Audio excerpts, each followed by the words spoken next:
तो hello everyone, मैं रवि एक बार फिर आप सभी का स्वागत करता हूं टारगेट सेमेस्टर के ऑनलाइन प्लेटफॉर्म पे। जैसे कि आप सभी को पता था कि हम लोग यहां पे यूनिट नंबर 1 में वायरस के ऊपर हम लोग तमाम सारे बातें किए थे और ट्रांसमिशन ऑफ वायरस कैसे होते हैं। तो उसी में से एक टॉपिक अपना टॉपिक है जिसका नाम है सर बैक्टीरियोफेज, जो कि काफ़ी इंपॉर्टेंट होता है। अब इस बैक्टीरियोफेज का मतलब क्या होता है, अब सर ये क्यों इंपॉर्टेंट है, अगर इसके ऊपर थोड़ा सा हम बात करें। सर बैक्टीरियोफेज ऐसा टॉपिक है जो कि एग्जामिनर के दिमाग में कुछ चले या ना चले, बैक्टीरियोफेज चलते रहता है अगर यूनिट नंबर 1 को ध्यान दे रहा है तो।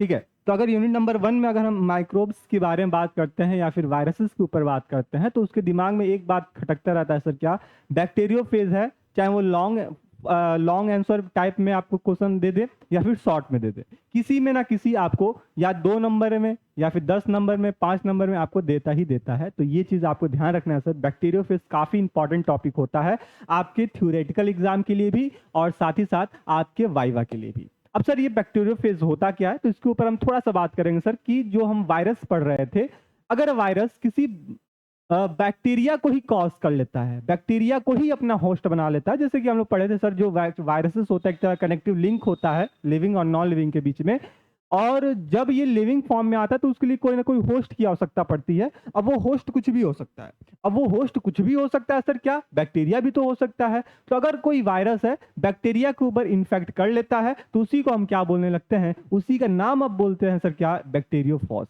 ठीक है, तो ये चीज काफी इंपॉर्टेंट होगा। तो आई होप क्लास में आप लोग पेन पेपर फोकस लेकर तैयार हो गए होंगे, जिसकी पूरी कंसंट्रेशन आपकी क्लास पे रहेगी और यहाँ पे जितने भी टॉपिक इसके अंदर सब पॉइंट बताएंगे, चाहे इसकी इंट्रोडक्शन के बारे में बात करें, अदर एग्जाम्पल के बारे में बात करें, है ना, इसके जीनोम के ऊपर बात करें या फिर इसकी लाइफ साइकिल के ऊपर बात करें या फिर इसकी स्ट्रक्चर की बात करें, वो सब इंपॉर्टेंट होगा। और मेरे साथ आप लोग कॉपी में आप उसको नोट करते चलिएगा, शॉर्ट फॉर्म में नोट करते चलिएगा, और ये पीडीएफ जैसे ही आपको बैच मिल जाएगी आप वहां से आप डिटेल अपने नोट्स बना लीजिएगा। और जहां भी आप बैक्टीरियोफेज का हेडिंग डाल रहे हो वहां पे 5 नंबर ऑब्लिक करके 10 नंबर लिख लीजिएगा, क्योंकि ये क्वेश्चन आपसे पूछे जाते ही हैं। ठीक है, तो मैं भी आपके साथ ही लिख लेता हूं, नहीं तो बोलो सर आप तो बता दिया, हम तो लिख लिए लेकिन आप नहीं लिखे। तो उसके लिए हम यही लिख लेते हैं सर क्या, या तो 5 नंबर में या फिर 10 नंबर में ये क्वेश्चन आपसे एकदम रहेगा। और यकीन मानो जब एग्जाम हॉल में बैठोगे तो ये बात तुरंत याद आएगी, सर उस दिन आज सर बताए थे कि सर ये क्वेश्चन पूछे जाएंगे, हम पढ़ के आए, ये क्वेश्चन आ गया। चलिए स्टार्ट करते हैं सर बैक्टीरियोफेज। इंपॉर्टेंट कॉन्सेप्ट हम यहाँ पे देखते चलेंगे। सबसे पहले इंट्रोडक्शन से स्टार्ट करेंगे सर, बैक्टीरियोफेज क्या होता है। बैक्टीरियोफेज को फेज के नाम से भी जानते हैं, क्या जानते हैं सर, बैक्टीरियोफेज को हम लोग फेज के नाम से भी जानते हैं। तो ये काफी इंपॉर्टेंट, पहला ही लाइन अपनी इंपॉर्टेंट हो जाएगी सर क्या, बैक्टीरियोफेज को हम और किस नाम से जानते हैं सर, फेज कहते हैं। तो अगर एग्जाम में आपसे व्हाट इज फेज दे दिया तो आप कंफ्यूज ना होइएगा, सर फेज किसके बारे में बात कर रहे हैं, बैक्टीरियोफेज के बारे में बात कर रहे हैं। ये क्या है, एक तरह का वायरस, जो वायरस है किसको इन्फेक्ट कर लेता है, इन्फेक्ट कर ले या फिर रेप्लिकेट कर ले with in the body of bacteria, है ना। एक लाइन में अगर एग्जामिनर को हमको यहाँ पे डिफिनीशन बतानी हो, सर हमको तो पता है कि सर वायरस अगर बैक्टीरिया के ऊपर कॉज कर लेता है, बैक्टीरिया के अंदर जाकर रेप्लिकेट कर लेता है, उसी को हम क्या बोलते हैं, बैक्टीरियोफॉस कहते हैं। तो एक लाइन में अगर बोला जाए सर, बैक्टीरियोफेज एक तरह का वायरस होता है ना। ये क्या है, वायरस है जो वायरस इन्फेक्ट कर रहा है, इन्फेक्ट कर रहा है या फिर अपने आप को रेप्लिकेट कर, रेप्लिकेट का मतलब अपने नंबर को बढ़ा रहा है ना, रेप्लिकेशन का मतलब ये हुआ सर अपने नंबर को इंक्रीज कर रहा है।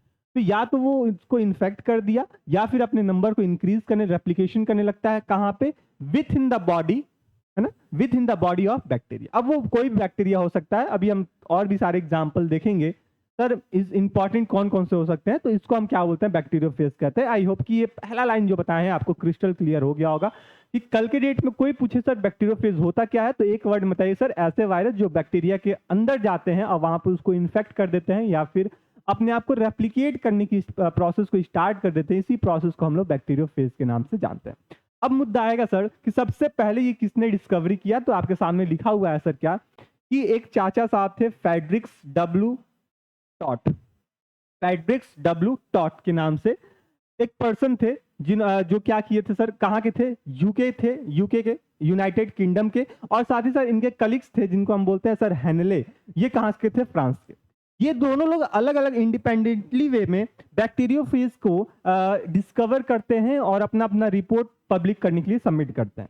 तो अगर पूछा अगर एमसीक्यू पूछा जा रहा है या फिर बोल दिया सर कि आप बताओ कौन डिस्कवर किया, तो दोनों में से किसी का भी हम नाम वहां पे इंक्लूड कर सकते हैं। अगर दोनों नाम इंक्लूड करें तो सोने पे सुहागा वाली बात हो जाएगी। सर क्या हमको दोनों साइंटिस्ट लोग का नाम याद है? एक है सर हेनले साहब जो कि फ्रांस के थे, हाँ फ्रांस के थे, और दूसरे हमारे हैं टॉड साहब जो कि यूनाइटेड किंगडम के थे। और ये दोनों लोग क्या कर रहे हैं सर, बैक्टीरिया फेज को इंडिपेंडेंटली क्या कर रहे थे, इसको डिस्कवर किए, प्रपोज किए कि भैया क्या कि वायरस जो है प्लांट पे तो लगी कॉज कर ही रहा है, एनिमल के ऊपर कॉज कर ही रहा है, साथ ही साथ बैक्टीरिया के ऊपर भी अपना प्रभाव डालता है, और बैक्टीरिया के बॉडी के अंदर जाके अपने नंबर को इंक्रीज करने के लिए रिस्पॉन्सिबिलिटी रख रहा होता है कौन, वायरस। आई होप कि यहाँ तक कॉन्सेप्ट आपका क्लियर हो गया होगा। सर पहला स्लाइड में हम लोग यही बात किए हैं सर क्या कि बैक्टीरियोफेज होता क्या है, तो ऐसे वायरस जो कि बैक्टीरिया के बॉडी के अंदर जाते हैं, वहां पे उसको इन्फेक्ट कर दें या फिर अपने आप को रेप्लिकेट करने लगते हैं, इसी को बैक्टीरियोफेज कर देते हैं। और दूसरी बात ये सर, इसकी डिस्कवरी किसने की थी, तो हेनले नाम के साइंटिस्ट थे जो कि फ्रांस के थे, और दूसरा हम बताएंगे सर कौन, टॉड साहब थे जो कि आपके यूनाइटेड किंगडम के थे, जो कि इंडिपेंडेंटली क्या कर रहे होते हैं सर, इसकी डिस्कवरी कर रहे होते हैं। आगे बढ़ेंगे हम लोग। इस टर्म की और इसके ऊपर डिटेल हम बात करें, इंट्रोडक्शन बात कर रहे हैं तो थोड़ा सा हमको डिटेल बात करना पड़ेगा, और लॉन्ग आंसर टाइप में जब भी आपको लिखने को आए तो ये सब बात वहां पे आप इंक्लूड करोगे। सर क्या, the term bacteriophage has been derive from the two words. अब ये जो बैक्टीरियोफेज का जो वर्ड होता है ये दो शब्दों से मिलकर बना हुआ है, और आपको एक पहले ही बता दें सर क्या, और भी पहले बताए हुए भी थे, आई होप कि कुछ लोग को याद होगा।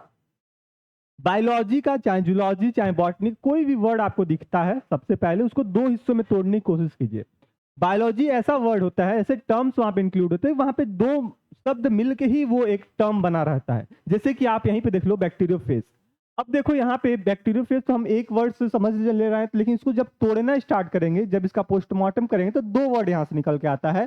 सर पहला जो आता है उसको बोलते हैं बैक्टीरिया, और दूसरा जो होता है उसको बोलते हैं सर क्या, उसका बोलते हैं फैजिन। क्या बोलते हैं इसको, फैजिन कहते हैं, फैजिन कहते हैं। इसका मीनिंग क्या होता है सर, इसका मीनिंग होता है सर इसका मीनिंग होता है डिवोर, डिवोर इसका मीनिंग होता है ना, डिवोर। अब ये जो टर्म है ये किसने दिया था, तो ये जो टर्म दिया था बैक्टीरियोफेज, तो वो दिया था सर फेलिक्स डी हेनले। कौन दिया था सर, फेलिक्स डी हेनले साहब दिए थे। तो ये चीज आप यहाँ पे ध्यान में रखिएगा। तो दूसरी स्लाइड पे हमें ये बात की है सर, बैक्टीरियोफेज जो है वो दो शब्दों से मिलकर बना हुआ है, पहला बैक्टीरिया दूसरा फेजिन, ठीक है। और ये जो बैक्टीरियोफेज का जो टर्म है ये किसने सबसे पहले प्रपोज किया था, तो फ्रेडरिक्स डी हेनले नाम के साइंटिस्ट थे, जिन्होंने सबसे पहले इसको प्रपोज करने का काम करते थे, और बताते थे कि अगर इस टाइप का कोई वायरस दिखता है जो कि बैक्टीरिया के ऊपर लगा हुआ है, उसका हम नाम क्या देंगे, बैक्टीरियोफेज दे देंगे। आई होप कि यहां तक की बात के लिए these are found that throughout the world in the different environment and are the even the recognized on the one of the most abundant biological agent on the earth। और यहाँ पे और भी अपनी बातें यहाँ पे इंक्लूड कर सकते हो या फिर वहाँ पे हटा भी सकते हो कि भैया हमारे धरती पे अलग अलग इन्वायरमेंटल कंडीशन होता है, ये हमको सबको पता है सर क्या कि अगर हम केवल इंडिया की ही बात कर ले तो नॉर्थ में जाएंगे तो वहाँ पे बर्फ वाला क्लाइमेट होता है, साउथ में जाएंगे तो वहाँ पे काफी हॉट वाला क्लाइमेट होता है, ईस्ट में जाएंगे तो वहाँ पे बरसात वाला क्लाइमेट होता है ना, वेस्ट में भी वही होता है, सेंट्रल इंडिया में क्या होता है, सभी मौसम का हम आनंद ले रहे होते हैं, जैसे कि हम आप हैं जिस इन्वायरमेंट में रहते हैं। तो अगर हम धरती की, ये आप केवल इंडिया की बात की, अगर पूरे वर्ल्ड की बात करते हैं तो वहाँ पे हर एरिया में, हर कॉन्टिनेंट में अलग अलग टाइप का इन्वायरमेंटल कंडीशन होता है, और उस इन्वायरमेंटल कंडीशन में ये वायरस क्या कर लेता है, अपने आप को सर्वाइव कर लेता है। अगर इसी को इवोल्यूशन के बेसिस पे बात करेंगे तो इसी को नेचुरल सिलेक्शन का नाम देते हैं, या फिर फिटनेस ऑफ सर्वाइवल का नाम दे रहे होते हैं। वो खैर आगे की बात है, वो हम बाद में देखेंगे। तो अभी हम ये जानना है सर क्या कि ये जो वायरस है ये अलग अलग डिफरेंट इन्वायरमेंटल कंडीशन में भी अपने आप को रेप्लिकेट करने के लिए, या कह लें सर अपने आप को मतलब किसी मतलब सामने वाले होस्ट को इन्फेक्ट करने के लिए रिस्पॉन्सिबिलिटी रख रहे होते हैं, है ना ये चीज।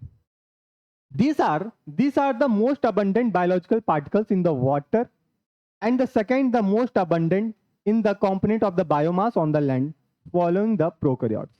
अगर इस पर्टिकुलर वायरस की बात करते हैं सर कि वायरस सबसे ज्यादा किसको इन्फेक्ट कर रहा होता है, तो जितने भी एक्वेटिक पार्टिकल्स होते हैं, एक्वेटिक पार्टिकल्स में कोई भी ऑर्गेनिज्म हो सकते हैं, उसमें भी काफी ज्यादा असरदार साबित करता है, चाहे वो प्लांट की बात करें, एनिमल्स की बात करें, पानी में भी वायरस क्या कर रहा है, इन्फेक्ट कर रहा होता है। या इवन कोई ऐसे होस्ट हैं जो कि टेरेस्ट्रियल इन्वायरमेंट में रहते हैं, यानी कि जमीन पे रहते हैं, उनमें भी ये इन्फेक्शन को कॉज करने के लिए रिस्पॉन्सिबिलिटी रख रहा होता है। अगर यहाँ पे बैक्टीरिया है, अगर बैक्टीरिया एक्वेटिक है तो वहां पे भी इन्फेक्शन कॉज कर सकता है। अगर बैक्टीरिया टेरेस्ट्रियल वाला है तो वहां पे भी अपने आप को इन्फेक्शन कॉज कर सकता है। तो ये बात आप यहाँ पे जानेंगे सर वायरस के बारे में। Bacteriophage are the infect bacteria can also infect the member of the domains archaea।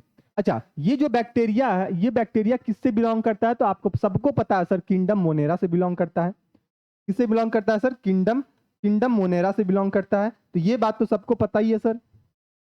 ये बात तो सबको पता है सर क्या, कि जो बैक्टीरिया है, इस बैक्टीरिया को हम क्या बोलते हैं? बैक्टीरिया को ये सोल मेंबर के नाम से जानते हैं। क्या बोलते हैं इसको? सोल मेंबर के नाम से जानते हैं। इसका मतलब क्या हुआ सर? सोल मेंबर का नाम मतलब क्या हुआ? आपके एनसीईआरटी में एक वर्ड लिखा है सर, सोल मेंबर। इसका मतलब एकमात्र जो मेंबर है, इकलौता मेंबर जो है प्रोकैरियोटिक का, किंगडम आपका मोनेरा का, वो कौन है? आपका बैक्टीरिया है। वो कौन है सर? बैक्टीरिया है। तो ये बात भी आप यहीं पे इंक्लूड कर लीजिएगा सर, क्या कि इकलौता है। अब वो इकलौता कौन है सर? आपका बैक्टीरिया है। ये इसको क्या बोलते हैं sir? Kingdom Monera. Kingdom Monera, ठीक है, किंगडम मोनेरा से ये बिलोंग कर रहा होता है। अच्छा, बैक्टीरिया को और किस नाम से जानते हैं? तो बैक्टीरिया की जगह अगर प्रोकैरियोट लिखा रहा है, प्रोकैरियोटिक लिखा रहा है, तो इसका मतलब हम किसकी बात कर रहे हैं सर? बैक्टीरिया की बात कर रहे हैं। और याद करो, आपको थोड़ा सा पीछे ले चलूं, अपना क्लास 11th में, एकेडमिक ईयर में अपने 11th में ले चलें, तो आपको एक बात ध्यान आ रहा होगा सर, हम लोग जब वहां पे क्लासिफिकेशन पढ़ रहे थे, याद करो कितने लोग को ये बात याद आ गई सर? क्लास 11th की अपनी एनसीईआरटी, वही पुरानी वाली एनसीईआरटी, पहला या दूसरा लेसन, दूसरा, अभी तो पहला लेसन हो गया, पहले दूसरा लेसन आता था, वहां पे क्लासिफिकेशन आया। जब हम किंगडम का क्लासिफिकेशन पढ़ रहे थे sir, 2 kingdom, 3 kingdom, 4 kingdom, 5 kingdom, वहीं पे आपको दिखने में मिलता था सर 6 किंगडम क्लासिफिकेशन। कितने लोग को ये बात याद आ रहा है सर? 6 किंगडम क्लासिफिकेशन की, है ना? 6 किंगडम क्लासिफिकेशन कितने लोग को ध्यान में आ रहा है? अगर ध्यान में आ रहा है तो सभी लोग बताएंगे सर, यस सर हमको ध्यान में आ रहा है। क्या था सर? 6 kingdom classification. अब ये बात अगर ध्यान में आ रहा है तो आप लोग को ये भी ध्यान में आ रहा होगा सर, सबसे पहले 6 किंगडम क्लासिफिकेशन किसने दिया था? किसने दिया था? तो बताओ सर। कैरोलस कारवूस। कौन दिया था सर? कार वूस नाम के साइंटिस्ट थे, जिन्होंने क्या किया था सर?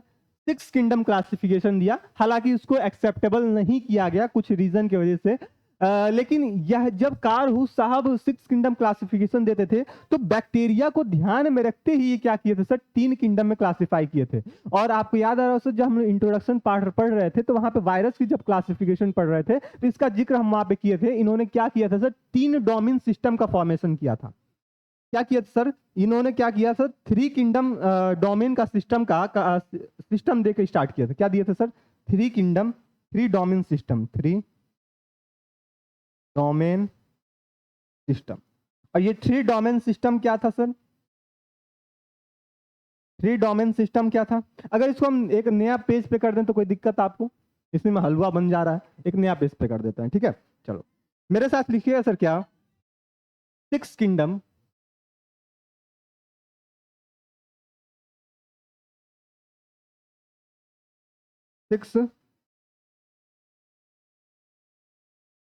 Kingdom classification. कौन दिया था सर? अभी आप बता रहे सर 6 किंगडम क्लासिफिकेशन की बात करते हैं तो कार्ल वूस साहब के एक साइंटिस्ट थे। कौन थे सर? कार्ल वूस साहब। कौन थे? स्पेलिंग चेक कर लीजिएगा, वैसे तो सही होगा, कार्ल वूस, ठीक है। जो क्या दिए सर? 3 डोमेन सिस्टम का नाम दिए थे। क्या दिए थे सर? 3 डोमेन सिस्टम का नाम दिए थे। तो ये चीज आप यहाँ पे ध्यान रखिए। क्या दिए थे sir? 3 domain system, 3 domain system. अब 3 डोमेन सिस्टम को किस में बताया गया था? ये 3 कैटेगरी में बता दिया गया। ये 3 कैटेगरी क्या क्या था? तो आपको याद आ रहा होगा सर, जो पहला था उसको बोलते थे आर्की बैक्टीरिया, आर्की बैक्टीरिया। जो दूसरा था उसको बोलते थे यू बैक्टीरिया, यू बैक्टीरिया, ठीक है। और जो तीसरा था उसका नाम दिया था सर क्या? यूकैरियोट्स, यूकैरियोटिक या फिर यूकैरियोट्स। अच्छा, एक बात समझ में आ रहा था सर, क्या जो कार्ल साहब थे, यही आर्की और यू बैक्टीरिया को, यानी कि इसी को क्या बोलते थे सर, प्रोकैरियोट के नाम से जानते थे पहले, प्रोकैरियोटिक के नाम से जानते थे। और इसी को क्या किए थे इन्होंने, दो हिस्सों में डिवाइड कर दिए। अब वो दो हिस्सा क्या बनाया सर, आर्की और यू बैक्टीरिया।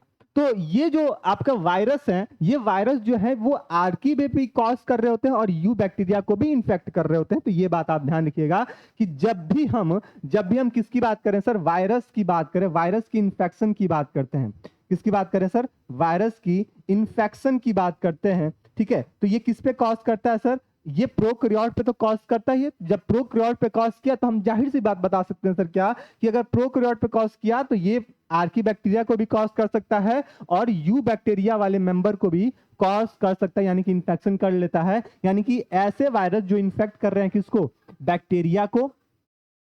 अब बैक्टीरिया ना लिख के हम और क्या लिख सकते हैं सर, क्या, प्रोकैरियोट्स, है ना, प्रोकैरियोट्स लिख सकते हैं सर। और मन किया तो क्या लिख सकते हैं, तो हम आर्की बैक्टीरिया भी लिख सकते हैं, यू बैक्टीरिया भी लिख सकते हैं। इस पर्टिकुलर फिनोमिना को हम क्या कहते हैं, इस पर्टिकुलर फिनोमिना को दैट इज कॉल्ड क्या बोलते हैं इसी को, बैक्टीरियोफॉज के नाम से, बैक्टीरियोफॉज के नाम से जानते हैं। क्या बोलते हैं इसको, बैक्टीरियोफॉज के नाम से जानते हैं। आई होप कि यहां तक की बातें आपको क्लियर हो गई होंगी। सर बैक्टीरियोफॉज किसे कहें, बोलिए यहां तक कॉन्सेप्ट क्लियर है कि नहीं है। अगर है तो सभी लोग यस सर बोलिएगा सर। और ये कॉन्सेप्ट जल्दी से अपने कॉपी में नोट कर लीजिएगा, क्योंकि ये काफी इंपॉर्टेंट आपका सिक्स किंगडम क्लासिफिकेशन था, लेकिन ये आगे चल के इसको एक्सेप्ट नहीं किया गया। अब उसके पीछे का रीजन था सर क्या, कि ये प्रोकैरियोट को हम यूकैरियोट और आर्की बैक्टीरिया में डिवाइड किया, तो इसका क्या ही मतलब है थ्री डोमेन सिस्टम करने का। ठीक है, ये चीज था। आगे बढ़ते हैं सर, ये चीज को नोट कर लीजिएगा। चलिए आगे देखते हैं sir, bacteriophage that infect the bacteria can also infect the member of the domain Archie, Archie है ना, यानी कि वो आर्की के डोमेन के जितने मेंबर्स होंगे उनको भी ये इन्फेक्ट करने के लिए रिस्पॉन्सिबिलिटी रख रहा होता है, कौन, आपका वायरस। ठीक, तो ये चीज था, हम ये बात आपको यहाँ बताई दी है। आगे बात करते हैं, bacteriophages are the diverse in their the shape size. अच्छा, वायरस की अगर बात करते हैं तो आपको वायरस के बारे में अगर एक बात याद आ रही होगी तो सर आप बताए थे, और हमको अभी तक याद है कि सर अगर हम वायरस की बात करते हैं, किसकी बात करें सर, वायरस की बात करते हैं, तो आपको एक बात हमेशा ध्यान में आता होगा सर, क्या, ठीक है, एक बात आपको क्या ध्यान में आता होगा, बता सकते हो क्या ध्यान में आता होगा सर, इसको नोट कर लीजिएगा आप लोग वायरस के बारे में। ठीक है, थोड़ा इसको बड़ा कर देते हैं।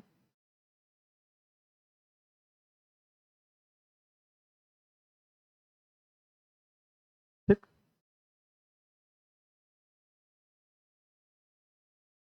चलो, ये बात ठीक था सर, ये बात ठीक था। अगर हम वायरस की बात कर रहे हैं, किसकी बात कर रहे हैं सर, वायरस की बात कर रहे हैं, इसकी बॉडी स्ट्रक्चर की बात करते हैं, तो इसकी बॉडी स्ट्रक्चर हमको दो हिस्सों की दिखने को मिलती है। बोलो हाँ या ना सर, बोलो हाँ या ना। एक बार बोले थे आप कि सर ये दो हिस्सों में देखने को मिलती है। अब वो दो हिस्सा क्या है सर, आप तुरंत बता दीजिए। तो दो हिस्सा की अगर हम बात करते हैं तो वो हमको क्या देखने को मिलता है सर, कि जो वायरस है इसकी जो बॉडी स्ट्रक्चर होती है, वायरस की जो बॉडी स्ट्रक्चर होती है, वायरस है ना, इसकी जो बॉडी स्ट्रक्चर होती है, तो आपको क्या बताओगे सर, बॉडी स्ट्रक्चर कितने कंपोनेंट से मिलकर बने होते हैं सर, दो कंपोनेंट से मिलकर बने होते हैं। कितने कंपोनेंट से सर, दो कंपोनेंट से मिलकर बने होते हैं। ये तो बच्चे बच्चे को पता है। बोलो सर क्यों बच्चे बच्चे को पता है, तो हम पहले डे वन में ही ये बात कर लिए थे सर, क्या दो कंपोनेंट से मिलकर बने होते हैं। अब वो दो कंपोनेंट क्या होते हैं सर, पहला होता है उसको बोलते हैं सर क्या, न्यूक्लिक एसिड, न्यूक्लिक एसिड, बोलो हाँ या ना। और दूसरा होता है उसको क्या बोलते हैं sir, protein coat, protein coat कहते हैं। ये जो प्रोटीन कोट होता है वो तकरीबन 1200 से 2113 या 2130 तक का ये प्रोटीन कोट हमको अलग अलग वायरसेस में देखने को मिल जाता है। उसी प्रोटीन कोट को, है ना, इसको इसके यूनिट को क्या कहते हैं, प्रोटीन कोट के यूनिट को क्या कहते हैं सर, कैप्सोमियर के नाम से जानते हैं, कैप्सोमियर के नाम से जानते हैं। या फिर इसी को हम क्या बोलते हैं सर, कैप्सीड भी कह रहे होते हैं, कैप्सीड भी कह रहे होते हैं। ये चीज आप यहाँ पे ध्यान में रखिएगा।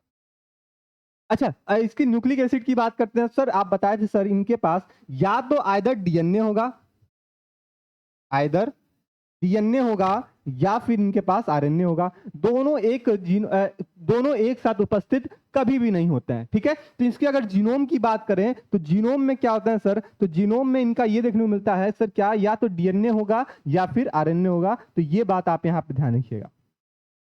अब अलग अलग वायरस में अलग अलग टाइप के जीनोम होंगे, बात क्लियर है सर। अलग अलग टाइप के वायरस में अलग अलग टाइप के जीनोम होंगे, तो इनकी जो शेप एंड साइज होगी वो काफी अलग देखने को मिल सकती है। इनकी जो शेप एंड साइज है काफी अलग टाइप की देखने को मिल सकती है। किसी की साइज छोटी होगी, किसी की साइज बड़ी होगी। अब ये मत सोचिए सर साइज इतनी बड़ी कि हम अपनी आंख से देख सकते हैं, नहीं। वायरस की जो साइज होती है इतनी छोटी होती है, इतनी माइक्रोमीटर माइक्रोन में होते हैं सर क्या, कि फिल्टर पेपर से अगर फिल्टर करने की कोशिश करें तो तभी भी क्या हो जाती है सर, फिल्टर हो जाता है ना, वो सॉल्वेंट के साथ निकल जाता है। तो ये चीज ध्यान रखिए सर, बैक्टीरिया से के साइज से भी छोटा होता है। अच्छा, वायरॉइड्स और प्रियॉन्स के बारे में तो पता होगा। प्रियॉन्स में केवल वहां पे प्रोटीन कोट ही होता है, न्यूक्लिक एसिड नहीं होता है। और अगर वायरॉइड्स की बात करें तो वहां पे केवल न्यूक्लिक एसिड होता है, ये तो पता था। अच्छा, एक बात और यहाँ पे नोट कर लीजिएगा सर, अभी यहाँ पे आ गया तो हम नोट करा ही देते हैं सर। अगर ये जीनोम है तो इनकी बॉडी में कैसे होगा, इनके अंदर जीनोम है तो ये कैसे होता है सर, स्पाइरल के फॉर्म में होते हैं। कैसे होते हैं सर, स्पाइरल के फॉर्म में होते हैं। तो ये बात भी आप ध्यान में रखिएगा, स्पाइरल फॉर्म। जो जेनेटिक मटेरियल है, जो जीनोम है, ये कैसे होता है सर, स्पाइरल फॉर्म में होते हैं। और इसको कवर कौन किया रहता है, इसको कवर कौन किया रहता है, तो covered by protein coat. Protein coat. आधा से ज्यादा ये बैक्टीरियोफेज के बारे में हम यहाँ पे आपको कंक्लूजन बता चुके हैं सर, हमको क्या क्या देखना है, क्या क्या समझना है। आई होप कि यहाँ तक की बातें आपको एकदम क्लियर हो गई होंगी, किसी प्रकार कोई डाउट नहीं होगा। Bacteriophage are the diverse in their shape. जो बैक्टीरियोफेज होता है इनका क्या होता है सर, अलग अलग टाइप का शेप साइज होता है। बात ठीक है सर। जीनोमिक ऑर्गेनाइजेशन भी अलग अलग होता है। ये किस पे डिपेंड होता है सर, किस टाइप का बैक्टीरिया है और ये किस टाइप का इन्फेक्शन कॉज करने वाला है, इसके बेसिस पे ये फॉर्म्ड हो रहा होता है। बैक्टीरियोफेज जितने भी होते हैं इनके पास क्या होता है सर, न्यूक्लिक एसिड जीनोम होता है। ये बात हम पहले अभी देख चुके हैं सर। न्यूक्लिक एसिड क्या होगा, इनके पास जीनोम होगा। लेकिन यहाँ पे शर्त ये होगा, या तो डीएनए होगा या फिर आरएनए होगा। Which is the enclosed inside the cell of the phages encoded the capsid protein। अब देखो ये कैप्सिड प्रोटीन, देखो अभी हम तो यहाँ पे बताया सर कि किससे कवर्ड हुआ रहता है सर, डीएनए प्रोटीन कोड से कवर्ड हुआ रहता है। या फिर बोले सर जीनोम किससे कवर हुआ रहता है सर, प्रोटीन कोड से कवर हुआ रहता है। ये अभी हम आपको बता दिए। और ये चीज लाइन यहाँ पे लिखी हुई है सर, जितने भी बैक्टीरियोफेज होते हैं उनकी बॉडी में क्या होगी सर, एक यानी कि वायरस ही तो है, उनकी बॉडी में न्यूक्लिक एसिड भी होगा और प्रोटीन कोड भी होगा। ये जो न्यूक्लिक एसिड होता है वो स्पाइरल फॉर्म में होता है। आपके सामने यहीं पे लिखा हुआ था सर, क्या न्यूक्लिक एसिड कैसे होते हैं सर, स्पाइरल फॉर्म में होते हैं। और ये किससे कवर्ड हुए रहते हैं सर, ये कवर्ड हुए रहते हैं सर क्या से, प्रोटीन कोड से, जिसको हम कैप्सिड का नाम दे रहे होते हैं। ये चीज आप यहाँ पे ध्यान रखिएगा, क्या बोलते हैं सर, कैप्सिड कहते हैं। अब देखो इसकी अगर स्ट्रक्चर की बात करते हैं तो इसकी में हेड, नेक और टेल वाला रीजन देखने को मिलता है। तो कभी बैक्टीरियोफेज की अगर शेप की बात करते हैं, यहाँ पे जगह है तो हम यहाँ पे थोड़ा सा बताएंगे सर। क्या अगर बैक्टीरियोफेज की हम बात कर रहे हैं, ठीक है, अगर हम बैक्टीरियोफेज के बारे में थोड़ा सा और बातें कर लें, ठीक है, आई होप कि ये सब दिखेगा। ठीक, यहीं पे हम इसको यहाँ पे इंक्लूड कर लेते हैं सर। क्या कि अगर हम बैक्टीरियोफेज की बात कर रहे हैं, किसकी बात कर रहे हैं सर, बैक्टीरियोफेज की बात कर रहे हैं, तो बैक्टीरियोफेज की जो शेप होता है, यहाँ पे नोट कीजिएगा, बैक्टीरियोफेज, इसकी जो स्ट्रक्चर होती है ना, स्ट्रक्चर में हमको क्या क्या देखने को मिलता है सर, तीन बातें हमको ध्यान में रखना होगा सर। क्या इनके पास हेड वाला रीजन होता है, इनके पास नेक वाला रीजन होता है, और इनके पास क्या होता है सर, बॉडी, और उसके बाद इनकी टेल होती है। तो एच टाइप का कुछ स्ट्रक्चर इनका देखने को मिल रहा होता है ना। अगर हम इसका स्ट्रक्चर बनाने की कोशिश करें हल्का सा, तो ऐसे बना सकते हैं इसकी स्ट्रक्चर, ठीक है, एच टाइप का इनका स्ट्रक्चर देखने को मिल सकता है। ठीक, ये क्या है इसके अंदर, ये जो हेड वाला रीजन है ना, ये क्या है, इसको हम बना दें यहाँ पे, ये क्या है इसके अंदर,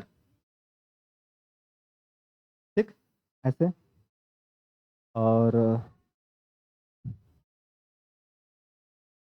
ठीक है, आप लोग बनाते रहिए, ये नहीं कि बस पैर पे पैर चढ़ाए हुए हैं और देखे जा रहे हैं, कहानी सुने जा रहे हैं, नहीं। मैं जितना हम नोट कर रहे हैं वो सब अपने कॉपी में नोट करते चलिए आप लोग, ठीक है। ये क्या इसका हेड वाला रीजन है, ये इसका कॉलर वाला रीजन, इसको कॉलर कहते हैं या फिर नेक कह लिए। इसकी बॉडी है, ठीक है, ट्रंक कह लिए। और इसे क्या कहते हैं हम, टेल के नाम से जानते हैं। इसको क्या कहते हैं सर, टेल के नाम से जानते हैं। तो ये बॉडी स्ट्रक्चर इसका ऐसा कुछ देखने को मिल रहा होता है। नीचे तक सारी बातें आपको दिख रही हैं, ठीक। आगे बढ़ जाते हैं, चलो। Study of the bacteriophage has increase over the year. अब समय पे समय क्या होता है सर, हम जितना हम लोग एडवांस होते जा रहे हैं, सबके बारे में डिटेल स्टडी करते जा रहे हैं। पहले किसको पता था कि हाँ चलो वायरस भी बैक्टीरिया को इन्फेक्ट करता होगा, पहले किसको पता था। लेकिन जब इसकी स्टडी की गई, डिस्कवर की गया, इसके ऊपर काफी सारे टेक्निक के माध्यम से इसकी स्टडी की गई, तो ये पता चला क्या कि कई सारे वायरस हैं जो कि बैक्टीरिया को भी अपना शिकार बना लेते हैं और बैक्टीरियोफेज का नाम दे देते हैं उसको। अब इसका जो एप्लीकेशन है, scope of their application has increase. अब इसका इस्तेमाल करते हुए हम अपने डेली लाइफ में इसको क्या करेंगे सर, अपने इंप्लीमेंट करेंगे। क्या इससे कोई ज्यादा फायदा हो देखने को मिल रहा है या फिर नुकसान देखने को मिल रहा है? इकोनॉमिक इंपॉर्टेंस के हिसाब से इसका हम और भी अलग इफेक्ट इसका देखना स्टार्ट कर रहे हैं। कब? जब इसके ऊपर डिटेल हमको पता चल गया तब। The ability of the phage to infect and the possible kill infection bacteria isn't put the forward that the potential has the possible supplement or the replacement of the antibiotic agent। ठीक है, अब इसके basis पे हम कई सारे antibiotic agent का भी फॉर्मेशन करा सकते हैं। किसके बेसिस पे? ये कॉन्सेप्ट के बेसिस पे। अब इस मैकेनिज्म, ये पूरी जो मैकेनिज्म हो रही है, जो पूरी प्रक्रिया हो रही है, क्या कि वायरस इन्फेक्शन किसको कर रहा है सर? बैक्टीरिया कर रहा है, जिसको हम बैक्टीरियोफेज कर रहे होते हैं। ये ऑलमोस्ट सेम होता है। Where the first attack of the host cell. अब देखना, ये जो पहला अटैक किया होस्ट सेल पे, ये ऑलमोस्ट सेम है, ठीक है। And enter their genomes into the host cell and suspended the host cellular machinery. अब ये कैसे, किस मैकेनिज्म के माध्यम से ये अपने आप को इंट्रोड्यूस कर रहा होता है अपने होस्ट के बॉडी पे? अब ध्यान दीजिएगा, सबसे पहले ये क्या करता है सर? बैक्टीरिया है, ये वायरस है। ये वायरस सबसे पहले आएगा सर होस्ट के कांटेक्ट में। होस्ट के कांटेक्ट में आएगा, बोला हाँ सर होस्ट के कांटेक्ट में आया। तो सबसे पहले ये इसके ऊपर आके बैठ गया। अब इसके अंदर जो भी वायरस है ना, ये इसके अंदर कर लें सर जीनोम। इसके अंदर जो भी जीनोम है ये तुरंत एक्टिवेट हो जाता है सर। क्या? अब हमको होस्ट के बॉडी के अंदर जाना है। अब इसका जो टेल वाले रीजन होता है, अब जैसे हम पैर के को सहारा देके इस तरह बैठते हैं, आप भी बैठते होगे सर, पैर का सहारा इस तरह फोल्ड करके ही बैठते हैं। अब पैर को फोल्ड करते हैं, यानी कि ये जो टेल वाला रीजन है, ये अपने आप को फोल्ड करना स्टार्ट कर देता है। और इसका जो बॉडी वाला हिस्सा है, यहीं से क्या होता है सर, जो जीनोम है वो ट्रांसफर करता है बैक्टीरिया के जीनोम के पास, इंटर कर गया। अब जैसे इंटर करता है तो सबसे पहले क्या करता है, ये ऑलमोस्ट जैसे इन्फेक्शन कॉज कर रहा होता है उस समय एकदम शांत रहता है ना। बैक्टीरिया कोई भी एहसास नहीं होता है सर क्या मेरे ऊपर कोई अदर फॉरेन पार्टिकल्स आ चुके हैं, एकदम शांत रहता है। लेकिन जैसे ही जीनोम, वायरस का जीनोम बैक्टीरिया के जीनोम के पास इंटर करता है, उसके सेल न्यूक्लियस के पास जाता है बैक्टीरिया के, अब वहां पे क्या कर देता है, पूरी मशीनरी को चेंज कर देता है, यानी कि एक तरह से कहें हाईजैक कर लेता है। जैसे कई सारे मूवी देखे होंगे ना, जैसे प्लेन हाईजैक हो जाता है, जब प्लेन में है तो पहले जो हाईजैकर होते हैं वो चुपचाप बैठे रहते हैं आराम से, लेकिन देखते सब जैसे उनका मौका मिलता है अपना रूप दिखाना स्टार्ट कर देता है और प्लेन को हाईजैक कर लेते हैं, है ना। तो इसी तरह वायरस भी क्या करता है सर, फर्स्ट फेज में आराम से चुपचाप बैठा रहता है वायरस बैक्टीरिया के ऊपर। अब वो मौका खोजता है कि जैसे ही हम इंटर करेंगे फिर उसको हाईजैक करना स्टार्ट करेंगे। तो जैसे ही ये जीनोम इसके बैक्टीरिया के जीनोम के साथ जाता है, सपोज करो ये बैक्टीरिया है और ये बैक्टीरिया का जीनोम था, और यहां से क्या आया सर, वायरस का जीनोम आया। अब ये दोनों आपस में क्या हो जाएंगे सर, मिल जाएंगे, आपस में दोनों मिल जाएंगे। और वायरस जीनोम जो है अपने आप को ऐसा ढाल लेगा बैक्टीरिया के जीनोम के जैसे, है ना, कि लगेगा कि हाँ बैक्टीरिया की जीनोम को लगेगा कि मेरा ही जीनोम है, मेरा ही जेनेटिक मटेरियल है। लेकिन जैसे उसके साथ मिल जाएगा, जैसे बैक्टीरिया का है ये वायरस का है, जैसे ही आपस में मिल जाएंगे, तो जैसे ही मिलेंगे तो वायरस वाला क्या करेगा, इसके ऊपर हावी हो जाएगा, बैक्टीरिया के जीनोम के ऊपर हावी हो जाएगा और बोलेगा हम जैसे बोलेंगे उस टाइप का तुमको कॉपी बनाना है, उस टाइप की तुमको डीएनए या उस टाइप की तुमको आरएनए बनाना है।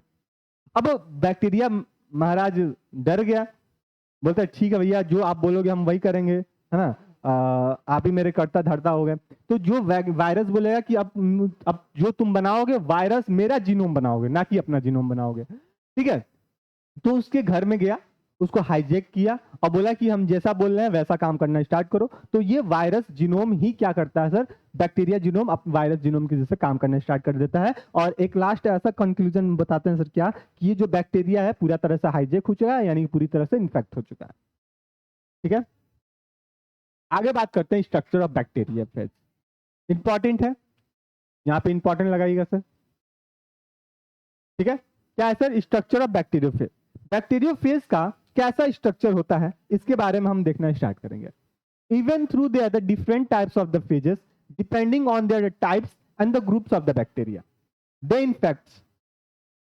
ठीक है, अलग अलग टाइप के फेजेस जो भी हैं, अलग अलग टाइप के फेजेस, ये किस पे डिपेंडेंट हो रहे होते हैं कि किस टाइप का बैक्टीरिया है, उसका शेप एंड साइज कैसा है, क्या वो वायरॉइड शेप का बैक्टीरिया है, क्या वो स्पाइरल शेप का बैक्टीरिया है, क्या वो रॉड शेप का बैक्टीरिया है, या वो कॉमा शेप का बैक्टीरिया है, विब्रो शेप का बैक्टीरिया है। अलग अलग जो भी टाइप के बैक्टीरिया होंगे उस पे वो डिपेंड कर रहा होगा सर क्या, बैक्टीरियोफेज कैसा होगा, या कहना सर फेज कैसा होगा। उसी के बेसिस पे ये इन्फेक्ट करने के लिए भी रिस्पॉन्सिबिलिटी रखेगा। अब ऐसा तो नहीं है ना कि अब जो एकदम हाई फाई वाला बैक्टीरिया, मतलब एकदम ताकतवर बैक्टीरिया है, उसके साथ ये उसी तरह नॉर्मल जाके इन्फेक्शन कॉज कर ले, ऐसा तो नहीं होगा। उसको इन्फेक्ट करने के लिए ये काफी अपने आप को एडवांस बनाना पड़ेगा वायरस को, है ना, तो उसके सामने अपने अच्छे साबित होने के लिए। तो ये क्या कर रहा होता है सर, बैक्टीरिया जो फेजेस होते हैं वो अलग अलग टाइप के फेजेस होते हैं। ये किस पे डिपेंडेंट होते हैं, तो ये डिपेंड हो रहा होता है सर बैक्टीरिया का नेचर कैसा है, उसका शेप कैसा है, उसको इन्फेक्ट करने की कैपेबिलिटी कितनी है, उसी के बेसिस पे ये अपने आप को क्या कर रहा होगा, उसके स्ट्रक्चर को परफॉर्म कर रहा होगा। However, all the phases share the common characteristic और the properties, लेकिन इतने होने के बावजूद भी है तो वायरस ही, है ना, है तो अपना हाईजैक करने वाला ही काम। जैसे जो भी टेररिस्ट आते हैं, अब अलग रीजन में जैसे इंटर करते हैं तो उसका अपना भेष हुलिया बना के इंटर करते हैं कि भैया किसी को शक ना हो, लेकिन उन लोगों का मकसद क्या होता है, मकसद एक ही होता है सर क्या, हम डिस्ट्रॉय करेंगे, है ना, तबाह करेंगे, यही तो होता है। तो जो फेजेस होते हैं उनका सब एक ही जैसे है, एक ही कैरेक्टर है, लेकिन जिस टाइप का बैक्टीरिया होगा उसके हिसाब से ये क्या कर रहा होगा, अपने आप को ढाल रहा होगा, है ना, और उसी के हिसाब से अपने आप को इन्फेक्ट करने के लिए क्वालिटी भी रख रहा होगा वायरस। लेकिन इनकी जो कैरेक्टरिस्टिक प्रॉपर्टीज होंगी फेजेस की, या फिर इनकी जनरल प्रॉपर्टीज होंगी, है ना, कैरेक्टरिस्टिक कह लें या प्रॉपर्टीज कह लें, वो ऑलमोस्ट सभी फेजेस का सेम होगा।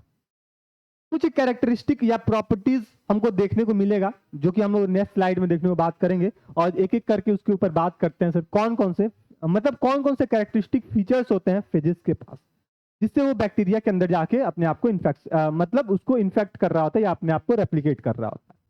Like the other virus, bacteriophage are also highly species specific towards the other host cell.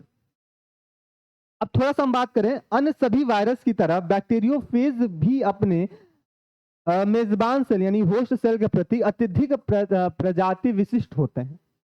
अब जो भी फेजेस होंगे, जो भी वायरसेस होंगे, वो अपने पर्टिकुलर होस्ट के अकॉर्डिंग ही क्या कर रहे होंगे, सहज और सहजता मतलब स्पेसिफिक होते हैं कि भैया जिस टाइप का बैक्टीरिया है हम उसी की तरह से उसको रिएक्ट करेंगे। यानी कि जिस भाषा में तुम समझना चाहो, जैसे बोलते हैं ना, जिस भाषा में तुम समझना चाहो उसी में हम तुमको समझा देंगे, है ना, जहां पर समझना चाहते हो, कि बात से समझना चाहते हो, कि प्यार से समझना चाहते हो, तो ये बात आप यहाँ पे ध्यान रखिएगा। वही कॉन्सेप्ट कि क्या, कि जो वायरस है ये जिस टाइप का बैक्टीरिया होगा, जिस टाइप के बैक्टीरिया का स्पीसीज स्पेसिफिक होगा, उसी टाइप का ये अपने आप को एक्सप्रेस कर रहा होता है। The bacteriophage only the infect a single species of the bacteria or even the specific strains of the bacteria within the species।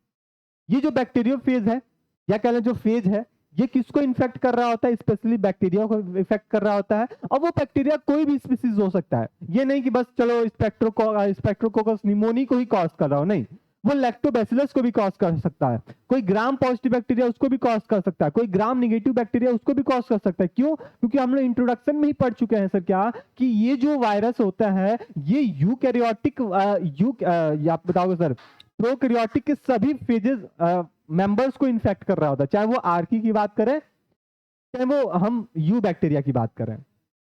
तो दोनों ग्रुप के मेंबर्स को ये अपने आप को इन्फेक्ट करने के लिए रिस्पॉन्सिबिलिटी रख रहा होता है, कौन? आपका वायरस। या कह लें सर आपका बैक्टीरियोफॉज। तो ये बात यहाँ पे क्लियर होनी चाहिए। अब ये नहीं कि चलो वो उस आदमी को, उस बैक्टीरिया को इन्फेक्ट कर ले रहा है और क्योंकि वो कमजोर था, और दूसरा बैक्टीरिया है वो ताकतवर है तो उसको नहीं इन्फेक्ट करेगा, नहीं ऐसा कुछ नहीं, उसको भी इन्फेक्ट कर सकता है, इसको भी इन्फेक्ट कर सकता है ना, ये बात है। अगला है the basic structure of all bacteriophage is the same. और फिर वही बात आती है सर क्या, कि अगर बेसिक स्ट्रक्चर की बात करते हैं बैक्टीरियोफेज की, तो सभी बैक्टीरियोफेज का स्ट्रक्चर क्या होता है, ऑलमोस्ट सेम ही होता है। अब वो ऑलमोस्ट सेम कैसे दिखता है सर, उस वही चीज, हेड रीजन होता है, नेक रीजन होता है ना, फिर बॉडी पार्ट होता है, और फिर इनके पास क्या होता है सर, टेल रीजन होता है। तो इस टाइप के सभी टाइप का बैक्टीरियोफेज देखने को मिलता है। They consist of the cores of the nucleic material surrounded by the protein capsid। ये बात हम लोग पहले ही देख चुके हैं सर क्या, इनकी बॉडी में दो हिस्सा होता है, एक हिस्सा होता है सर प्रोटीन कोड का, और दूसरा हिस्सा किसका होता है सर, ये दूसरा हिस्सा होता है सर किसका, न्यूक्लिक एसिड का, कह लें जीनोम का। अब वो जीनोम क्या होगा, या तो डीएनए होगा या फिर आरएनए होगा। बात समझ में आया। तो अगर हम बात करते हैं बेसिक स्ट्रक्चर बैक्टीरियोफेज की, तो ऑलमोस्ट सेम होती है, और इनमें जो भी कंपोनेंट, क्यों किस किस कंपोनेंट से ये मिलकर बना होता है इनका स्ट्रक्चर, तो बताएंगे सर क्या, कि प्रोटीन कोट होता है, और प्रोटीन कोट के अंदर कौन पड़ा रहता है सर, जेनेटिक मटेरियल पड़ा रहता है। Bacteriophage exist the three basic structure. अब बैक्टीरियोफेज की बॉडी स्ट्रक्चर की बात करें तो तीन स्ट्रक्चर से मिलकर बनता है, और एक तरह का आइसोहेड्रल, देखो यहाँ दिया सर, आइसोहेड्रल यहाँ पे शेप का फॉर्मेशन कर रहा होता है, जिसमें से हेड रीजन और टेल रीजन जो होता है वो आइसोहेड्रल होता है। यहाँ पे हाँ, आइकोहेड्रल, ठीक, और isohedral head without the tail with the filamentous form. Head region filament वाला और उसका टेल वाला रीजन, तो यही तीन हिस्सा से क्या होता है, इसकी बॉडी स्ट्रक्चर मिलकर बन रही होती है। तो अगर पूछा जाए सर क्या, कि अगर बैक्टीरियोफेज है उसका स्ट्रक्चर कैसा हो सकता है, तो तीन स्ट्रक्चर से मिलकर बना होता है, तीन कंपोनेंट से मिलकर बना होता है। कौन कौन सा बताओगे सर, हेड, नेक, फिलामेंट, या फिर बोल दो सर फिलामेंट ना बोल के वहां पे हम टेल का रीजन बता सकते हैं। तो आई होप कि यहां तक की इसकी कैरेक्टरिस्टिक बातें आपको समझ में आई होंगी। कुछ और भी पॉइंट होंगे जो कि आगे है आपके पास, यही बातें आपको हिंदी में भी लिखी हुई हैं, तो आई होप कि हिंदी वाले बच्चे भी समझ रहे होंगे सभी बातों को। द जेनेटिक मटेरियल और the nucleic material of the bacteriophage can be the either the DNA और द आरएनए। ये तो बच्चे को पता होगा सर क्या, कि अगर बैक्टीरियोफेज में जीनोम की बात करते हैं, जेनेटिक मटेरियल की बात करते हैं, न्यूक्लिक एसिड की बात करते हैं, तो या तो उसमें डीएनए होगा या फिर आरएनए होगा, दोनों तो एक साथ कभी पॉसिबल नहीं है रहने का। ये बात ठीक है sir. Both of which can be the neither with the either with the double standard or the single standard। ये दोनों एक साथ कभी नहीं हो सकते हैं, चाहे वो डबल स्टैंडर्ड की बात करें या फिर सिंगल स्टैंडर्ड की बात करें, होगा तो एक ही होगा, या तो डीएनए होगा या फिर आरएनए होगा। अब उसमें भी कंडीशन ये होगा, तो डीएनए है तो डबल स्टैंडर्ड डीएनए हो सकता है या फिर सिंगल स्टैंडर्ड डीएनए हो सकता है, आरएनए है तो डबल स्टैंडर्ड आरएनए हो सकता है या फिर सिंगल स्टैंडर्ड आरएनए होता है ना, ये चीज ध्यान रखिएगा। Bacteriophage are the obligate intercellular. अब बैक्टीरियोफेज क्या होता है सर, ऑब्लिगेट होता है, ठीक है। ऑब्लिगेट का मतलब क्या होता है सर, परजीवी होता है, वो अकेले सरवाइव नहीं कर पाएगा, किसी ना किसी होस्ट की आवश्यकता पड़ेगी अपने आप को सरवाइव करने के लिए, किसी ना किसी होस्ट की आवश्यकता पड़ेगी अपने नंबर को रेप्लिकेट करने के लिए, किसी ना किसी होस्ट की आवश्यकता पड़ेगी उसको इन्फेक्शन को बढ़ाने के लिए। तो इसलिए क्या बोलते हैं सर, जो बैक्टीरियोफेज होता है एक तरह क्या होता है सर, ऑब्लिगेट पैरासाइट होता है, और ये स्पेशली कहां पे जाकर कॉज कर रहा होता है सर, बॉडी के अंदर जाके कॉज कर रहा होता है ना, बोलते हैं ना घुस के अंदर मारेंगे या फिर जो भी है, तो ये बॉडी के अंदर सेल में जाके क्या करता है सर, इन्फेक्शन को कॉज कर रहा होता है। तो बैक्टीरियोफेज के बारे में इतनी सारी बातें बताने के बाद एक बात है आप जाहिर सी नोट कीजिएगा और ध्यान से नोट कीजिएगा सर क्या, कि जो बैक्टीरियोफेज होता है एक तरह से ऑब्लिगेट पैरासाइट होता है और इंटरसेलुलर फॉर्म में होता है। इंटरसेलुलर मतलब क्या, सेल के अंदर इंटर करता है, सेल के अंदर कौन बैठा है सर, जीनोम है, न्यूक्लिक एसिड है, और फिर वहां पे जाके अपने आप को रेप्लिकेट करता है या फिर इंफेक्शन कॉज कर रहा होता है। देखो यहाँ पे लिखा हुआ bacteriophage are the obligate intercellular parasite, ये ऑब्लिगेट इंटरसेलुलर पैरासाइट है। आई होप कि ये कॉन्सेप्ट आपको समझ में आ गया होगा term. That remains the latent outside the host cell and require the host cellular machinery to conduct the other metabolic activities। वही बात लिखा हुआ है सर क्या, ये जो बैक्टीरिया के अगर सरफेस पे है तो किसी भी टाइप का कोई रेप्लिकेशन नहीं कर पाएगा, किसी भी टाइप का कोई इन्फेक्शन कॉज नहीं कर पाएगा, लेकिन ये सेल के अंदर जैसे ही इंटर करता है बैक्टीरिया के, जैसे उसके जीनोम के पास पहुंचता है तो अपनी मेटाबॉलिक एक्टिविटी का स्टार्ट कर देता है। बस ये थोड़ा सा सही समय का इंतजार कर रहा होता है। जैसे हाईजैकर इंतजार करते हैं भैया, जैसे प्लेन उड़ना स्टार्ट हुआ, कुछ दूर पहुंच गया तो फिर हम हाईजैक कर लें, क्योंकि वो जल्दी लैंड भी ना हो पाए, और हम जैसा बोलेंगे वैसा उसको करना पड़ेगा पायलट को, नहीं तो हम सबको मार देंगे। तो यही काम वायरस भी कर रहा होता है। हम सेम कॉन्सेप्ट वायरस का भी होता है। ये थोड़ा सा ये अपने आप को सही समय का इंतजार करता है, तब तक जब तक वो बॉडी के अंदर इंटर ना कर जाए तब तक। जैसे ही बॉडी के अंदर इंटर किया तो जाहिर सी बात है वो सेल के पास पहुंच जाएगा, और सेल के अंदर न्यूक्लिक एसिड के पास पहुंच जाएगा, बैक्टीरिया के जीनोम के पास पहुंचेगा, और फिर वहां जाके अपने मेटाबॉलिक एक्टिविटीज को, अपने जो भी कारनाम है वहां पे दिखाना स्टार्ट करेगा। बोलेगा कि चलो अब हम जैसा बोलेंगे बैक्टीरिया के जीनोम को, कि भैया हम जैसा बोल रहे हैं तुमको वैसे ही करना है, नहीं तो हम तुमको मार देंगे। तो बैक्टीरिया भाई साहब डर जाए, चलो ठीक है सर, आप जैसा बोलोगे हम वैसे ही करेंगे, और आप जितना कॉपी बोलोगे बनाने के लिए हम उसी तरह रेप्लिकेट करना स्टार्ट करेंगे। ठीक है, तो बैक्टीरिया क्या करता है, वायरस का काम करना स्टार्ट कर देता है। चलो आगे बात करते हैं। Like bacteria, bacteriophage are also the classified into the different orders and families depending on the morphology genetic material. अब जैसे हम बैक्टीरिया को अलग अलग फॉर्म में क्लासिफाई कर रहे होते हैं, बोलते हैं ना सर बैक्टीरिया को अलग अलग फॉर्म में क्लासिफाई किए, क्यों? क्योंकि उसकी शेप कैसा है, उसके न्यूट्रिशन के बेसिस पे, उसका मोड ऑफ रेप्लिकेशन के बेसिस पे बैक्टीरिया की बात कर रहे हैं। तो उसी तरह बैक्टीरिया को जैसे हम क्लासिफाई कर रहे होते हैं उसके नेचर के बेसिस पे, उसकी मॉर्फोलॉजी के बेसिस पे, उसकी जेनेटिक के बेसिस पे, सेम टू सेम हम बैक्टीरियोफेज को भी क्लासिफाई करते हैं कि भैया उसका शेप कैसा है ना, उसका जेनेटिक मटेरियल कैसा है। तो उसके बेसिस पे इसको हम अलग अलग फॉर्म में क्लासिफाई कर रहे होते हैं बैक्टीरियोफेज को भी। Some of the common studies families include the, कुछ कॉमन फैमिलीज है जो कि आपके सामने रखा गया है। अब वो कॉमन फैमिलीज कौन कौन से हैं सर? आइनोवेरिडी काफी इंपॉर्टेंट है, एमसीक्यू में पूछे जाते हैं सर। आइनोवेरिडी, टेक्टिवेरिडी, टेटिवेरिडी, माइक्रोवेरिडी और र्यूडोवेरिडी। ये तीन फैमिलीज आप ध्यान में रखिएगा, मन करे तो कॉपी में अभी नोट कर लीजिए सर क्या, और जोर जोर से मेरे साथ बोलिए सर क्या? आइनोवेरिडी। अब इतना नहीं कि बगल वाला परेशान हो और आके एक दो झापड़ घींच दे, ऐसा भी नहीं, ठीक है। आइनोवेरिडी, टेक्टिवेरिडी, माइक्रोवेरिडी और र्यूडोवेरिडी, ये तीन चार फैमिलीज होते हैं किसके? बैक्टीरियोफेज। और ये काम कब देगा? जब आप वाइवा के लिए जाओगे तो एग्जामिनर यही सब पूछता है आपसे, है ना। जब कोई चार्ट पेपर नहीं लेके जाओगे एक पर्टिकुलर टॉपिक का, तो एग्जामिनर यही सब बातें पूछेगा। चलो बताओ, बैक्टीरियोफेज को पढ़े थे सर, वहां पे अलग अलग फैमिलीज होते हैं, उस फैमिली का नाम बता दो, एक ही फैमिली का नाम बता दो, दो फैमिली का नाम बता दो, या फिर चारों फैमिली का नाम बता दो। तो ये सब नाम आप वहां पे अगर ध्यान में है तो बताना पड़ेगा। और आपको आयोग की अब तो ध्यान में आ गया, अब आप नहीं विचार के बताना पड़ेगा, है कि नहीं, क्योंकि आप हमसे पढ़े हो। तो ये चार फैमिली आप अपने कॉपी में जल्दी से नोट कीजिएगा। आइनोवेरिडी, टेक्टिवेरिडी, माइक्रोवेरिडी और र्यूडीवेरिडी, ये चार फैमिली होते हैं किसके? बैक्टीरिया के, नहीं बैक्टीरियोफेज के। बात समझ में आ गया? आगे बढ़ते हैं सर। ये बैक्टीरियोफेज का स्ट्रक्चर आपके सामने है। आयोग की ये बातें आपको समझ में आ रही होंगी सर। बैक्टीरियोफेज का स्ट्रक्चर कैसा दिखता है सर? यहाँ पे कैप्सिड हेड होता है, कैप्सिड हेड होता है, टोपी पहना रहता है, इसके अंदर कैप्सिड हेड के अंदर ही क्या होता है, जैसे हम लोग का हेड के अंदर ब्रेन है। अब कुछ लोग बोले सर मेरे अंदर तो ब्रेन है ही नहीं, खाली है, भूसा भरा हुआ है। नहीं, ऐसा नहीं है, मजाक है, ठीक है, भूसा नहीं भरा है, ब्रेन ही है, ठीक है। अब ये जो ब्रेन है, अब इसी तरह बैक्टीरियोफेज का जो हेड है उसके अंदर क्या ब्रेन है भैया? न्यूक्लिक एसिड है। और ये जो न्यूक्लिक एसिड होगा कौन होगा? जल्दी से बताइएगा सर। न्यूक्लिक एसिड है तो यहाँ पे क्या होगा? या डीएनए होगा कि आरएनए होगा कि दोनों एक साथ होगा? तो बताओगे, या तो डीएनए होगा या फिर यहाँ पे आरएनए होगा। तो जब भी फिगर बनाते हो ना, तो ये सब बातें यहाँ पे जैसे लेबलिंग कर रहे होते हो, तो यहाँ पे सभी बातों को अगर पता है एक्स्ट्रा बातें, तो उसके साथ इसे लिख लो, है ना। हम भी ऐसे ही करते थे, जब जैसे फिगर बनाए, ठीक, तो फिगर बनाए, इसके नीचे लिखिए यहाँ पे न्यूक्लिक एसिड लिखे, तो यहाँ पे जस्ट इसके बगल में ब्रैकेट में लिख लेंगे आइदर डीएनए और आरएनए।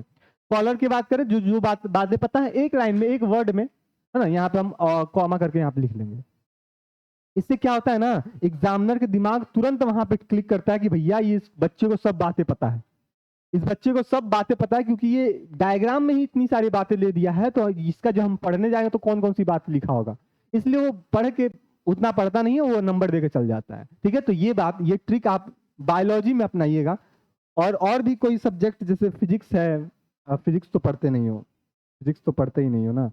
केमिस्ट्री है, केमिस्ट्री में कोई अगर डायग्राम बनाना होगा, तो अगर उसके बारे में कोई कॉन्सेप्ट है, मशीनरी है, तो वहां पे आप इसको बता सकते हो क्या? डीएनए और आरएनए। ठीक है, तो अब एग्जाम में समझ जाए न्यूक्लिक एसिड में क्या है सर, डीएनए भी है और होगा या फिर आरएनए होगा। ठीक, तो ये सब इसका स्ट्रक्चर हमको देखने को मिलता है। अच्छा, अब बात करेंगे सर बैक्टीरियोफेज की मॉडल या फिर क्या इसका टाइप। बैक्टीरियोफेज कितने टाइप के होते हैं, तो ये काफी इंपॉर्टेंट है, अगर लॉन्ग में पूछा जाएगा तो ये सभी बातें आपको बतानी पड़ेंगी। ठीक है, पानी उनी पी लीजिए, फिर यहाँ से स्टार्ट करते हैं।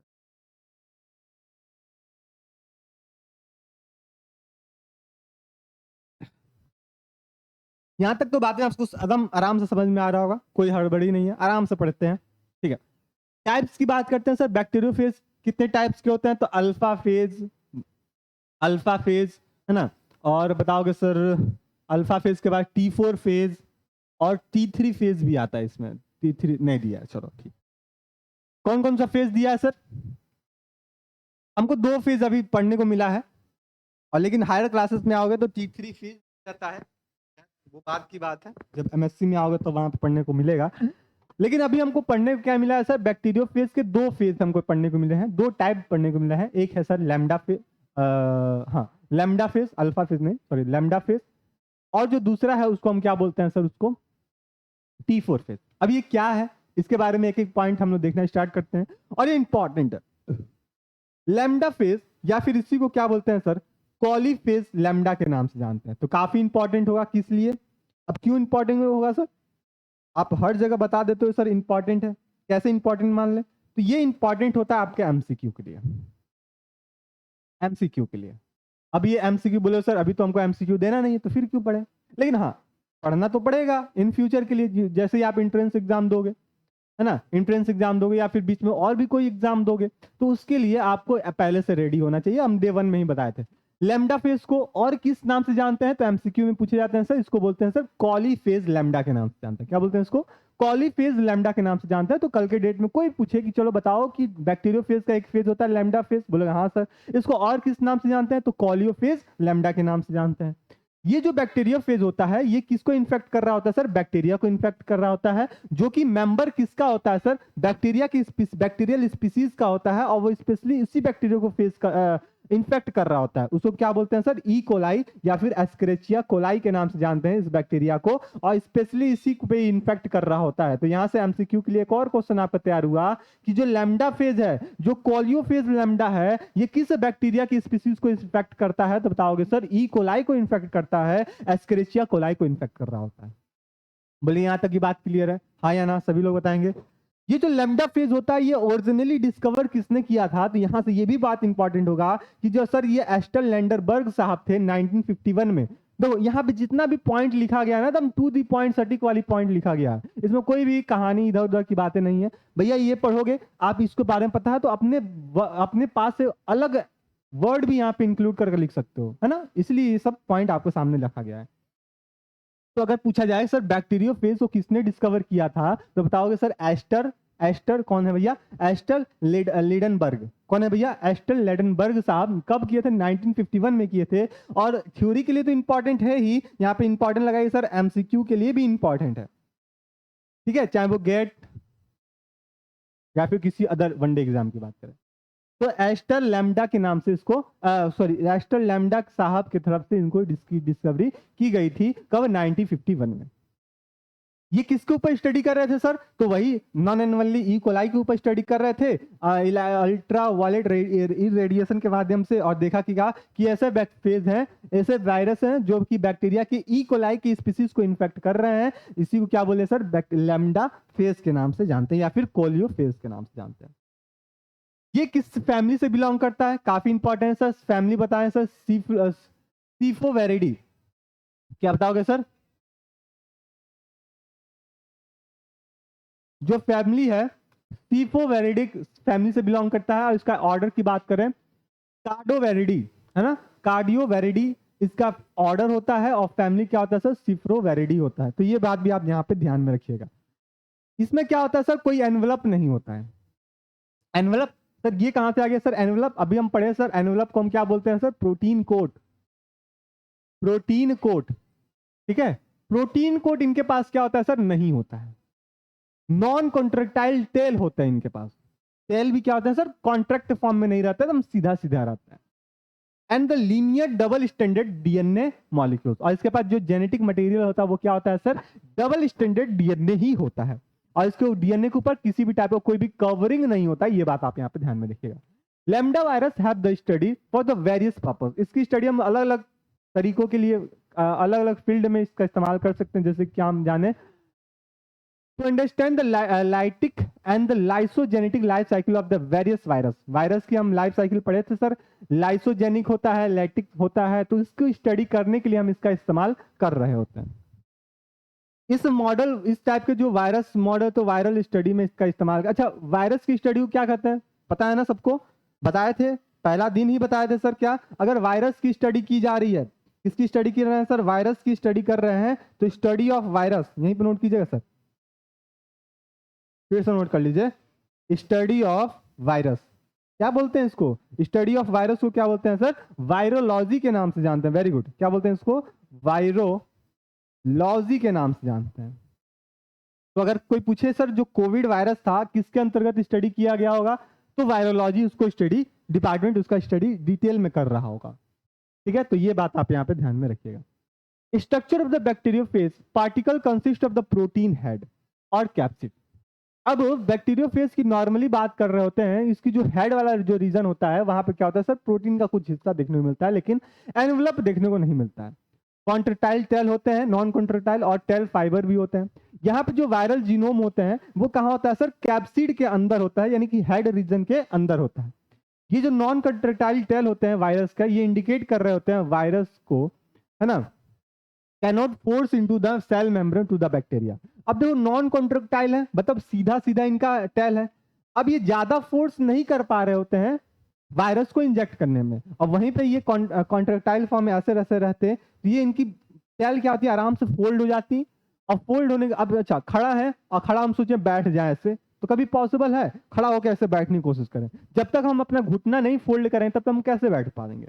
हाँ समझ रहे हो, तो उसी तरह इनका जो टेल होता है अगर सीधा सीधा है तो आराम से जल्दी से रेप्लिकेट, मतलब होस्ट के अंदर इंटर नहीं कर पाते हैं, लेकिन वहीं पे इनका जो कॉन्ट्रेक्टाइल फॉर्म में रहता है, टेल मुड़ा रहता है, तो वो आराम से बैक्टीरिया होस्ट के अंदर इंटर कर जाते हैं।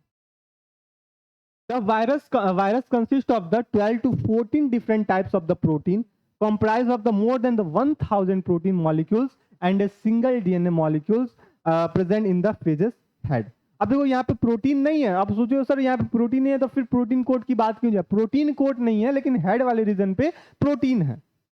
प्रोटीन कोड तो एनवलप नहीं है, लेकिन हेड वाला जो रीजन है कैप्सिड है, वहां पे प्रोटीन है। अब वो जो प्रोटीन होगा, देखो यहाँ पे दिखा फेज के हेड वाले रीजन पे है, और इसमें तकरीबन 12 से 14 डिफरेंट टाइप के प्रोटीन होंगे, और या हो सकते हैं 1000 अलग अलग टाइप के प्रोटीन के मॉलिक्यूल्स हमको उसके हेड वाले रीजन पे देखने को मिल सकते हैं। अब दूसरा फेज आता है, उसको हम बोलते हैं सर T4 फेज। क्या बोलते हैं उसको, T4 फेज के नाम से जानते हैं। अब इसका मतलब क्या होता है, ये कैसे होता है, इसके बारे में हम देखना स्टार्ट करते हैं सर। क्या, जो T4 फेज बैक्टीरियो फेज का होता है, ये इन्फेक्ट कर रहा होता है बैक्टीरिया के पर्टिकुलर स्पीसीज को। अब वो क्या है सर, एस्केरिचिया कोलाई। एस्केरिचिया कोलाई को इन्फेक्ट करेगा, ये भी एस्केरिचिया कोलाई को लैम्डा फेज वाले भी कर रहे होंगे और T4 फेज वाले भी कर रहे होंगे, इसलिए इसको क्या बोलते हैं सर, एस्केरिचिया वायरस T4 के नाम से जानते हैं।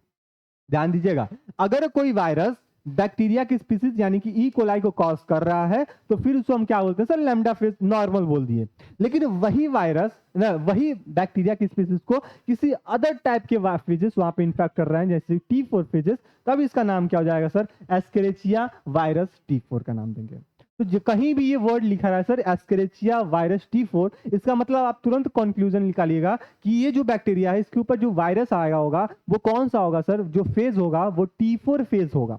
कौन होगा सर, T4 फेज होगा, ना कि लैम्डा फेज होगा। बात समझ में आ गया, नाम से ही आपको क्लियर होगा सर। अगर एस्केरिचिया वायरस T4 की बात कर रहे हैं तो यहाँ पे T4 वायरस यहाँ पे क्या किए होंगे सर, कॉज किए होंगे। ये चीज अपने कॉपी में जल्दी से नोट कर लीजिएगा।